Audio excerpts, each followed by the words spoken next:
The Singing Bone. In a certain country there was once a great lamentation over a wild boar that laid waste to the farmers' fields, killed the cattle, and ripped up people's bodies with its tusks. The king promised a large reward to anyone who would free the land from this plague, but the beast was so big and strong that no one dared go near the forest in which it lived. At last the king gave notice that whosoever should capture or kill the wild boar should have his only daughter to wife. Now there lived in the country two brothers, sons of a poor man, who declared themselves willing to undertake the hazardous enterprise. The elder, who was crafty and shrewd out of pride; the young, who was innocent and simple from a kind heart. The king said, "In order that you may be more sure of finding the beast, you must go into the forest from opposite sides."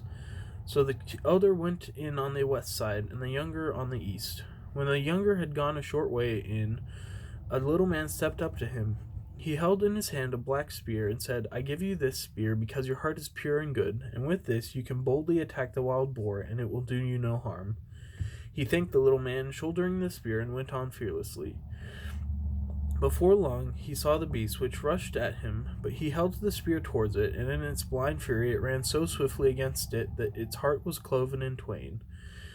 Then he took the monster on his back and went homewards with it to the king. As he came out at the other side of the wood, there stood at the entrance a house where people were making merry with wine and dancing. His elder brother had gone in here, and thinking that after all the boar would not run away from him, was going to drink until he felt brave. But when he saw his young brother coming out of the wood laden with his booty, his envious evil heart gave him no peace. He called out to him, come in, dear brother, rest and refresh yourself with a cup of wine." The youth, who suspected no evil, went in and told him about the good little man who had given him the spear wherewith he had slain the boar. The elder brother kept him there until the evening, and when they went away together, when in the darkness they came to a bridge over a brook, the older brother let the other go first, and when he was halfway across he gave him such a blow from behind that he fell down dead. He buried him beneath the bridge, and took the boar and carried it to the king, pretending that he had killed it, whereupon he obtained the king's daughter in marriage. When his younger brother did not come back, he said, "The boar must have ripped up his body," and everyone believed it. But as nothing remains hidden from God, so this black deed also was to come to light. Years afterwards, a shepherd was driving his herd across the bridge, and saw lying in the sand beneath a snow-white little bone. He thought it would make a good mouthpiece, so he clambered down and picked it up, and cut out of it a mouthpiece for its horn. But when he blew through it for the first time, to his great astonishment, this bone began of its own accord to sing. "Ah, friend, thou blowest upon my bone.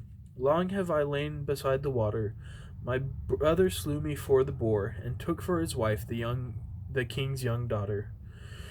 What a wonderful horn," said the shepherd. "It sings by itself. I must take it to my lord the king." And when he came with it to the king, the horn again began to sing of its little song. The king understood it all, and caused the ground below the bridge to be dug up. Then the whole skeleton of the murdered man came to light.